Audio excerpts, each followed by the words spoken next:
What's going on, YouTube? Anthony here. Been a while since I've done a video. Everybody knows my in-wall tank, right? If you followed me at all, let me turn the light on here.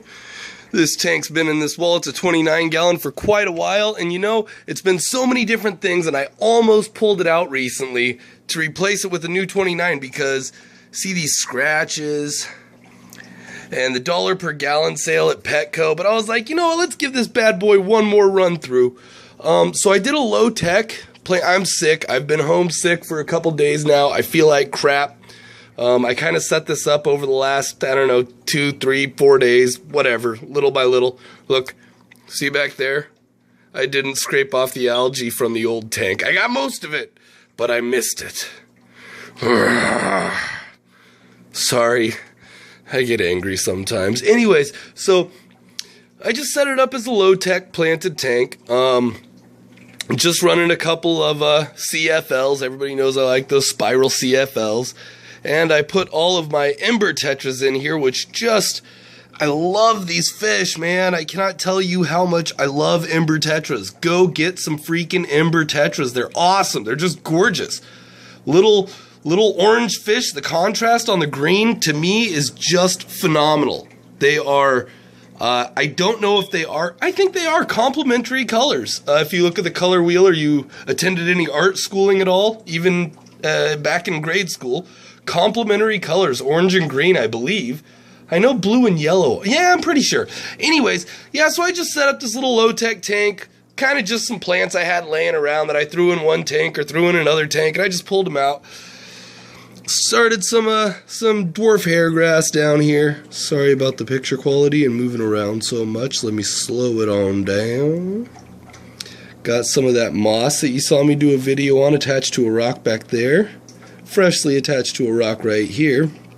And attached to one right there. I've got 2 different species of Java. This is right there, just the standard, not the tall, the shorter stuff. I've got the needle leaf right over here.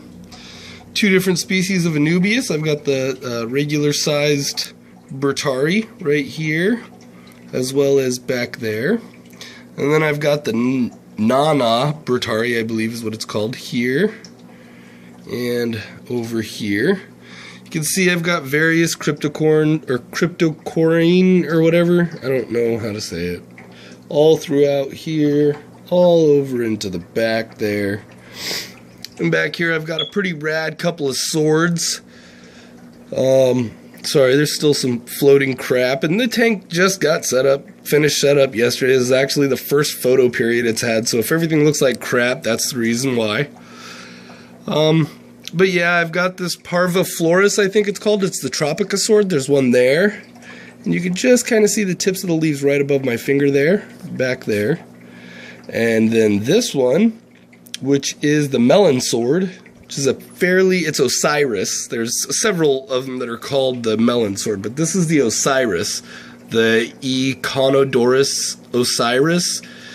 And you can see I got a couple sprigs of this Ludwigia repens here.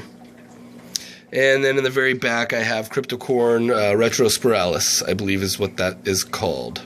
With the Emperor 450, I believe, turns over the water in this tank at an insane amount, and the fish just eat it up. Let's go look at another tank. Oh, by the way, put all my cichlids into this big tank for the time being, because on the 16th of February, oh look, little planted tank project I'm doing over there. Anyway, 16th of this month right here. Let me show you. Look at this right here. January? Nope, we're talking about February. 16th, right there. 16th. I am going to get my 500-gallon tank that's going to go over on that wall right there. I threw some plants in here. I'm just going to throw them away, but I thought it'd be funny to just throw some plants in there. It's nothing for real. Anyway, let me show you something that's serious. This is some serious crap we're talking about now. Take a look at that. Let's get some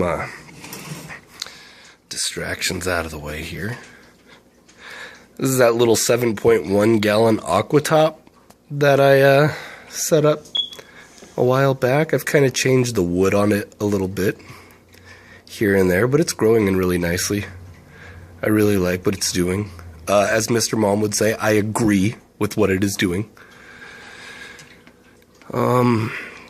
I've got so many shrimp in here. I started out with I don't know, almost a dozen, a little over a dozen of these Taiwan red shrimp.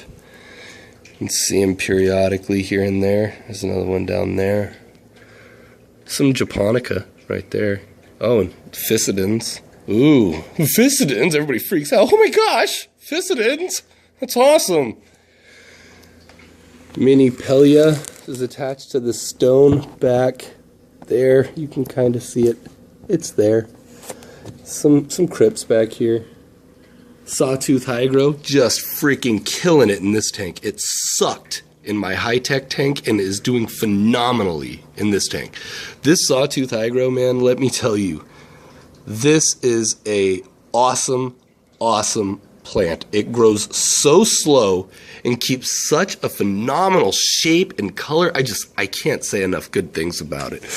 I want to find some shrimp here. I've got so many babies. You can see there's a baby right up there. Come on, focus. Man, maybe one of these days I'll stop using a phone and actually get a good camera. Nah, probably not. I'd rather spend my money on my hobby. I've got a single crystal red shrimp in here. And that crystal red, when I got it, it was buried. And it has had babies. And I've seen quite a few babies in here. I had the fish in here. I pulled them out because I saw them munching on crystal red babies.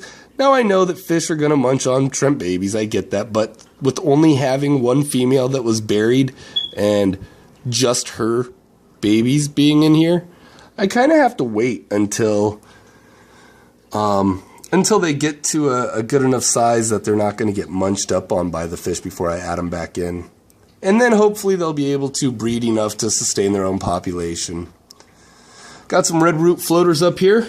Not doing so great, but not doing too bad neither.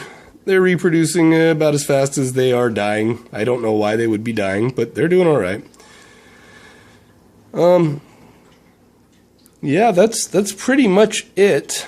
Not really a huge update. I just kind of wanted to show what's going on. It's been a long time since I've done a video. I always do that, man. I mean to do one like every week, and I'm like, I'm gonna do it every single week. You guys are gonna get sick of seeing me on the YouTube, but then I don't.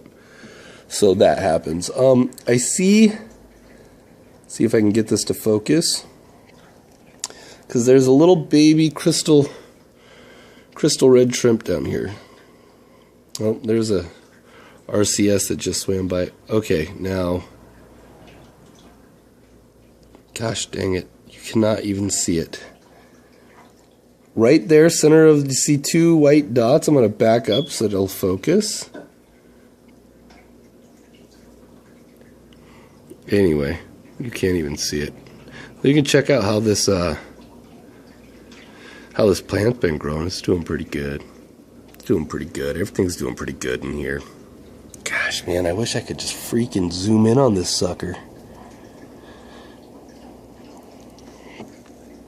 Try to change up the angle.